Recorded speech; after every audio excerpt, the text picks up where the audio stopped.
Hello student, this is Sakshi Vishnoi. Welcome back to my channel my type goal. आज जो हमारा chapter है वो कंप्यूटर सॉफ्टवेयर का चैप्टर है। हार्डवेयर हम ऑलरेडी कंप्लीट कर चुके हैं, जिसमें हमने डिवाइसेस पढ़ी थी, कीबोर्ड, माउस, प्रिंटर सारी पढ़ी थी। कौन सी इनपुट डिवाइस है, कौन सी आउटपुट है, कौन सी स्टोरेज है, ये सब हम कंप्लीट कर चुके हैं।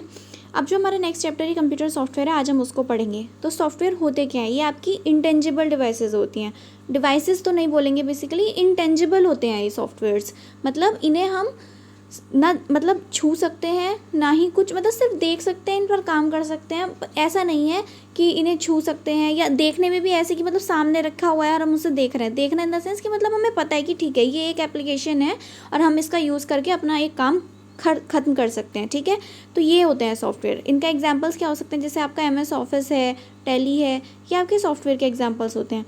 और कोई भी कंप्यूटर ना ही बिना सॉफ्टवेयर के चल सकता है, ना ही बिना हार्डवेयर के चल सकता है।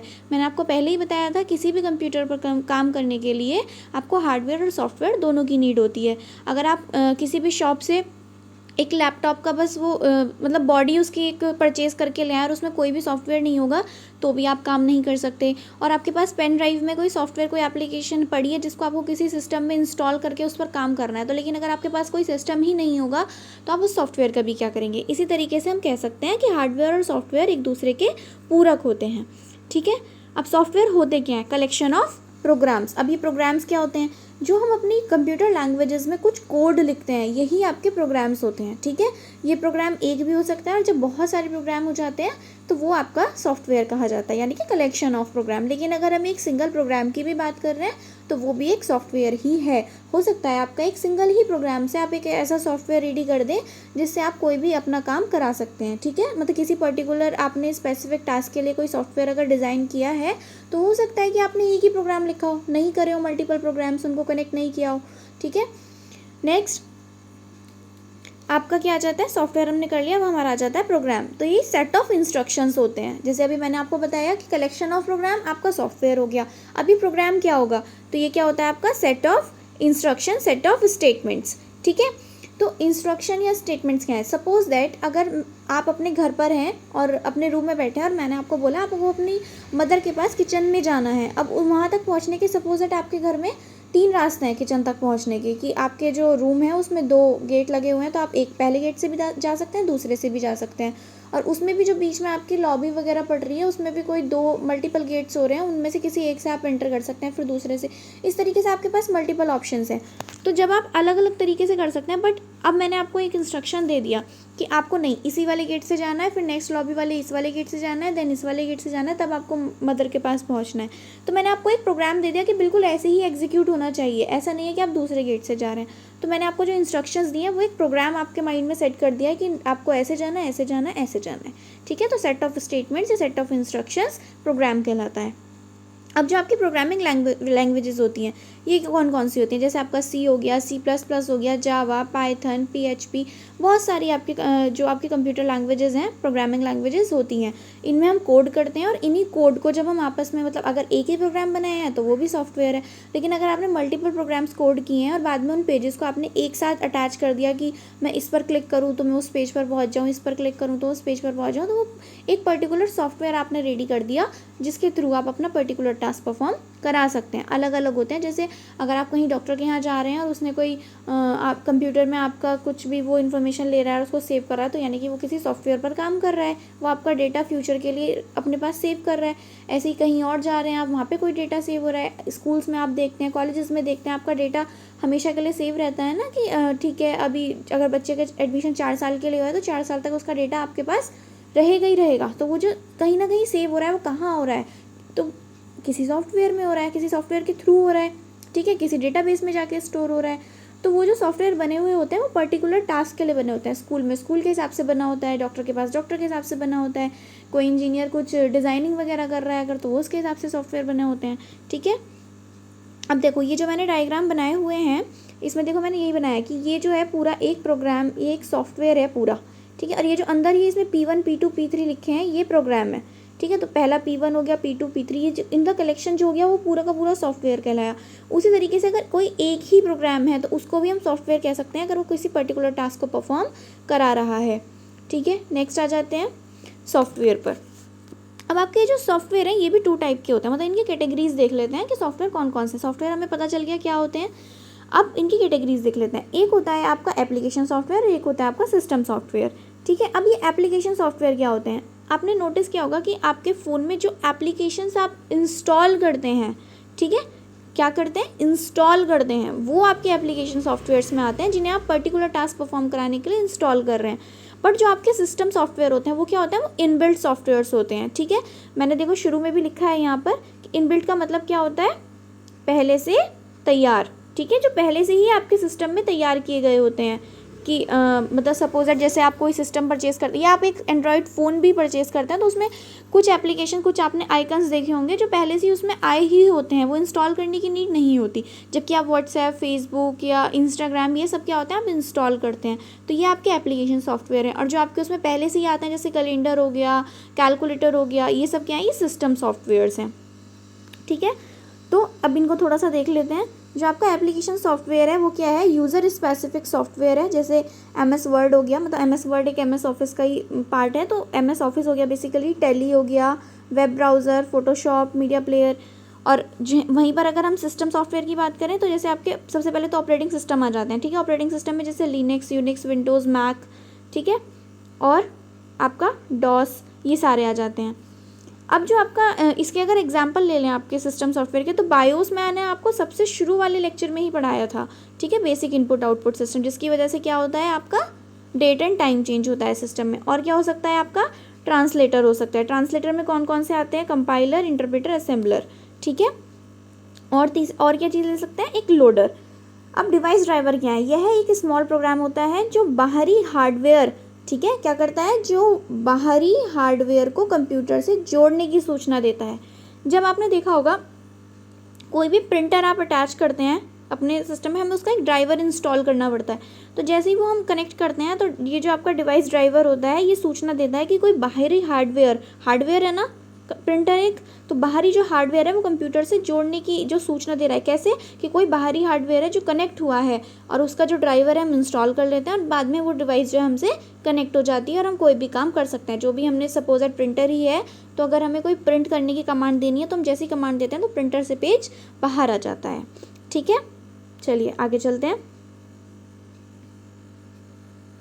अब आपके ये ऑपरेटिंग सिस्टम क्या होते हैं, अगर हम अपनी सिंपल लैंग्वेजेस में बोलें तो ऑपरेटिंग सिस्टम जो होता है वो आपका इंटरफेस प्रोवाइड कराता है यूज़र और कंप्यूटर के बीच में। यानी कि वो यूज़र फ्रेंडली एक एनवायरनमेंट रेडी करता है कि जो यूज़र है, जो कंप्यूटर पे काम कर रहा है, उसको ऐसा ना फील हो कि मतलब ये काम थोड़ा टफ है, ये हो नहीं पा रहा है, ये मतलब इस तरीके से इंटरफेस प्रोवाइड करता है कि यूज़र बहुत आसानी से उस कंप्यूटर पर काम कर पाता है। ठीक है, अब थोड़ा सा इसको पढ़ लेते हैं। it is an intermediator between computer user and computer hardware। तो ये इंटरमीडिएटर है किसके बीच में, देखो कंप्यूटर यूज़र के और कंप्यूटर हार्डवेयर के। अभी मैंने आपको बताया कि यूज़र फ्रेंडली एनवायरनमेंट प्रोवाइड करने के लिए जो इंटरफेस प्रोवाइड करता है वो कौन करता है, ऑपरेटिंग सिस्टम करता है। It provides the platform for application software. It provides the platform for application software, यानी कि जो आपकी एप्लीकेशन सॉफ्टवेयर है कौन सी होती हैं, जो हम इंस्टॉल करते हैं अपने फ़ोन में, उनके लिए क्या करता है, ये प्लेटफॉर्म प्रोवाइड करता है। ठीक है, कौन कौन से, जैसे CUI और GUI। जो आपका CUI है उसकी फुल फॉर्म क्या होती है, कैरेक्टर यूज़र इंटरफेस, और GUI ग्राफिकल यूज़र इंटरफेस। ठीक है, चलिए इधर देख लेते हैं। जो आपका कंप्यूटर यूज़र है जैसे, ठीक है, थोड़ा सा आपको यहाँ पे समझ लीजिए इस चीज़ को। जैसे कंप्यूटर यूज़र है और यहाँ पे आपका कंप्यूटर हार्डवेयर है, तो जो आपका एप्लीकेशन सॉफ्टवेयर है जो आपने इंस्टॉल किया है उसके बीच में, कंप्यूटर के बीच में जो ये ऑपरेटिंग सिस्टम है ये प्लेटफॉर्म का काम करता है और ये यहाँ पे क्या करता है, एक इंटरफेस बना देता है दोनों के बीच में। चलिए बायोस हम ऑलरेडी पढ़ चुके हैं बट फिर भी एक बार रिवाइज कर लेते हैं। बेसिक इनपुट आउटपुट सिस्टम पहला प्रोग्राम होता है, रोम में होता है, इनबिल्ट होता है, मतलब शुरू में ही हम इसे तैयार कर देते हैं सिस्टम जब रेडी कर रहे होते हैं। ठीक है, CMOS बैटरी लगी होती है, इसी बैटरी की वजह से हमारा जो डेट एंड टाइम है, मतलब इस बायोस प्रोग्राम में पहले से बना हुआ होता है, CMOS बैटरी एक्टिवेट रहती है हमारे सिस्टम में। इसी की वजह से हमारा जो कंप्यूटर का टाइम एंड डेट होती है वो चेंज होती है। इसके अंदर कंप्यूटर को स्टार्ट करने की प्रक्रिया लिखी होती है। इस बायोस के प्रोग्राम के अंदर क्या लिखा होता है, कंप्यूटर को स्टार्ट करने की प्रोसेस। और जो सिस्टम क्लॉक है, घड़ी, बायोस की वजह से ही चलती है। CMOS बैटरी की फुल फॉर्म क्या होती है, complementary metal oxide semiconductor battery. ये सारी चीज़ें मैं आपको शुरू में ही कुछ लेक्चर्स में पढ़ा चुकी हूँ। यहाँ पे सिर्फ रिवीजन के बेसिस से लिखी हुई थी, ठीक है। चलिए अब लोडर को पढ़ लेते हैं। लोडर क्या होता है? ये आपके सिस्टम का सेकंड प्रोग्राम होता है। पहला कौन सा होता है? बायोस, दूसरा लोडर। ये हार्ड डिस्क से फाइलों को मुख्य मेमोरी में भेजता है मतलब लोड करता है।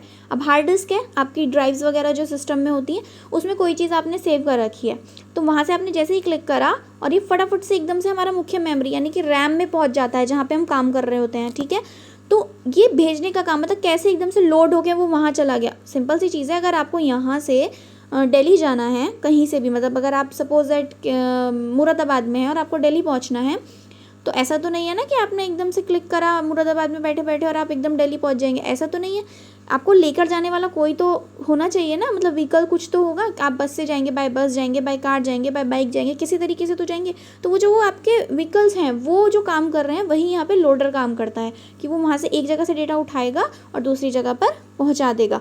बट जो हम अब हमारे एग्जाम्पल की बात कर रहे हैं, जैसे बाइक हो गया, बस हो गया, ये क्या है, ये तो टाइम कंज्यूमिंग प्रोसेस है, क्योंकि मैं यहाँ पे एक एग्जाम्पल समझाने की कोशिश कर रही हूँ बस।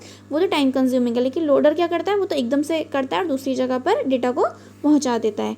इसका एक डायग्राम बना हुआ है, देखो जैसे हार्ड डिस्क है, हार्ड डिस्क में कोई डेटा सेव है, लोडर उसको रिसीव करेगा, रैम में पहुँचा देगा। जैसे ही हम रैम में जो भी एडिटिंग वगैरह कर रहे होते हैं, इनपुट दे रहे होते हैं, ठीक है, जो भी डेटा हमारा है उस पर, तो वो सीपीयू में पहुंचकर प्रोसेस होता है और आउटपुट हमारा कहाँ पर शो हो जाता है? मॉनिटर पर, ठीक है। नेक्स्ट क्या है हमारा? ट्रांसलेटर। ट्रांसलेटर क्या होते हैं? सिंपल सी चीज़ है, सुनने से ही पता चल रहा है, आपने देखा भी होगा। जैसे अगर आपको फ्रेंच आती है और मेरे को फ्रेंच नहीं आती है, तो हम दोनों को एक दूसरे की बात समझने के लिए किसी ट्रांसलेटर की नीड होगी, जो मेरी लैंग्वेज समझकर आपको समझा दे फ्रेंच में और आपकी लैंग्वेज समझकर मुझे समझा दे, ठीक है, मेरी लैंग्वेज में। मेरी लैंग्वेज कुछ भी समझ लीजिए, इंग्लिश समझ लीजिए, हिंदी समझ लीजिए, तो वो मेरी लैंग्वेज में मुझे समझा दे और मेरी लैंग्वेज जो है वो फ्रेंच में आपको समझा दे और हम दोनों के बीच में आसानी से कम्युनिकेट करा पाए, ठीक है। तो ये ट्रांसलेटर का काम होता है। तो उसी तरीके से अब सिस्टम को हम नहीं कर सकते। अब सिस्टम को हम कुछ भी बोलेंगे कि ये कर दो, तो वो नहीं करेगा, उसको नहीं पता कि क्या कह रहे हैं हम। तो वो क्या करता है, वहाँ पे जो ट्रांसलेटर होता है वो हमारी लैंग्वेज को कंप्यूटर के लिए बना देता है कि वो कंप्यूटर समझ जाए, और कंप्यूटर की जो लैंग्वेज होती है उसको वापस से ट्रांसलेट करके हमें समझाता है कि भाई कंप्यूटर ने काम कर दिया और देखो ये रहा आपका आउटपुट, ठीक है। तो ये जो ट्रांसलेटर है ये कौन कौन से हैं? एक होता है हमारा कंपाइलर, एक होता है इंटरप्रेटर, एक होता है असेंबलर।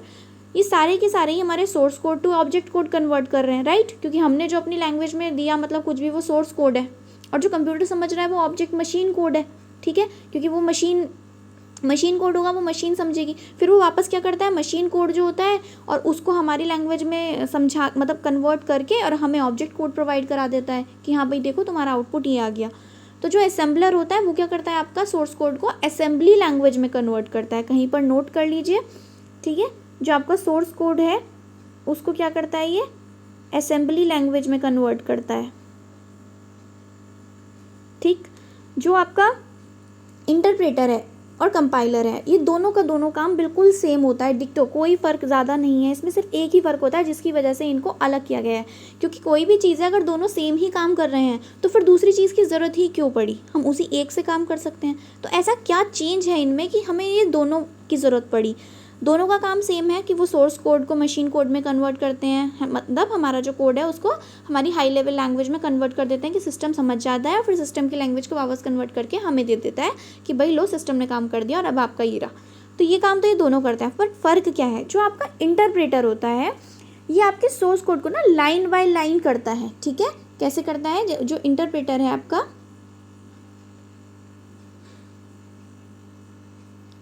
ये कैसे करता है, लाइन बाय लाइन कोड को कंपाइल करता है, ठीक है। मतलब एक लाइन को पहले पढ़ेगा, उसमें जितनी एरर होंगी वो आपको दिखाएगा, फिर आप उन एरर्स को जो है मतलब रिमूव करेंगे, और रिमूव करने के बाद फिर से प्रोग्राम को रन कराएंगे तो देखेंगे अच्छा ठीक है कोई एरर नहीं है, फिर ये नेक्स्ट लाइन पर स्विच करेगा, फिर उसकी एरर्स हमें बताएगा। अगर कोई एरर नहीं है तो थर्ड पर स्विच कर जाएगा, उसमें कोई एरर है तो पहले हमें वो रिमूव करनी पड़ेगी, फिर ये फोर्थ लाइन पर स्विच करेगा। अब आप सोच के देखिए, अगर 2-3 लाइन का कोड है तो फिर भी ठीक है, बट अगर मतलब कितनी लाइन्स में हमारा कोड होता है, 5000 10,000 मतलब कितनी लाइन्स में हमारा कोड होता है, अगर ये इस तरीके से एक एक लाइन को ऐसे कंपाइल कराएगा, इंटरप्रेट कराएगा, तो कैसे काम चलेगा, है ना। इंटरप्रेट इस तरीके से एक एक लाइन को हम करेंगे, एक एक लाइन की एरर्स निकालेंगे तो बहुत टाइम लग जाएगा, और मतलब नेक्स्ट लाइन की एरर हमें पता नहीं चल रही है जब तक हम पहली की रिमूव नहीं कर रहे हैं। तो ये सारी चीज़ों की वजह से मतलब ये बहुत टाइम कंज्यूमिंग प्रोसेस भी थी, और जब तक पहली की रिमूव नहीं कर रहे दूसरा आ नहीं रहा है, तो ऐसे तो बहुत ज़्यादा टाइम जाएगा। तो इस चीज़ को रिमूव करने के लिए ही कंपाइलर आया, ठीक है। अब कंपाइलर में क्या डिफरेंस है, कंपाइलर क्या करता है, आपके पूरे के पूरे सोर्स कोड को एक ही साथ कंपाइल करा देता है, होल कोड को, ठीक है। उसमें जितनी एरर है, अगर आपका 5000 लाइन का कोई कोड है तो उसमें जितनी भी एरर है, अगर सपोज दैट उसमें 200 एरर्स हैं तो 200 के 200 एरर्स को एक बार में डिस्प्ले कर देगा। आप एक ही बार में रिमूव कर लीजिए, मैक्सिमम एरर्स आप जितनी कर सकते हैं। अगर आप 200 की 200 एरर्स रिमूव कर सकते हैं तो सारी कर लीजिए, अगर आप कम कर सकते हैं तो उतनी कर लीजिए। फिर से कंपाइल करके देखिए, तो जो आपकी रिमेनिंग एरर्स होगी सेकंड टाइम में दिखा देगा, फिर उनको रिमूव कर लीजिए। मतलब जहाँ 5000 लाइन्स के एरर्स को रिमूव करने के लिए 5000 टाइम इंटरप्रेट करा रहे थे, वहीं पर आप 2 या 3 बार कंपाइल करा के अपनी सारी एरर्स रिमूव कर सकते हैं। हो सकता है अगर आप सारी की सारी एक ही बार में करा दें तो एक ही बार कंपाइलेशन करने से आपका काम हो जाएगा। तो ये था आज का लेक्चर, ठीक है। यहाँ पे हमारा आज का लेक्चर ख़त्म होता है। अगर कोई डाउट हो, किसी भी तरह का कोई कन्फ्यूज़न हो तो वो आप कमेंट बॉक्स में ड्रॉप कर सकते हैं। और अब जो हमारी नेक्स्ट वीडियो आएगी, नेक्स्ट हम इंटरनेट पढ़ेंगे और उसके बाद हमारा कंप्यूटर का जो सिलेबस है ऑलमोस्ट कंप्लीट हो जाएगा, कुछ बचेगा नहीं। एक डाउट क्लास रख लेंगे अगर किसी का कोई डाउट है तो। वैसे मुझे लगता नहीं है क्योंकि वीडियोस में इतना ज़्यादा कोई रिस्पॉन्स नहीं आ पा रहा है, बट मेरा काम है पढ़ाना तो मैं पढ़ा रही हूँ, मुझे इतना ज़्यादा नहीं सोचना है। अगर कोई डाउट है तो आप खुद बता दीजिएगा, डाउट क्लास रख लेंगे एक। और अगर मुझे लगेगा कि डाउट्स हैं ही नहीं तो वो डाउट क्लास रखने का कोई फ़ायदा भी नहीं है, क्योंकि मैं लाइव आऊँगी और कोई लाइव नहीं आए, किसी को डाउट ही नहीं है, तो उस लाइव क्लास का फ़ायदा क्या, राइट। तो आप जो भी डाउट्स वगैरह हैं वो अपने ड्रॉप कर सकते हैं कमेंट बॉक्स में, देन मैं डिसाइड करूँगी मुझे जो डाउट क्लास है वो लाइव रखनी है या नहीं रखनी है। Okay class, thank you so much, thank you.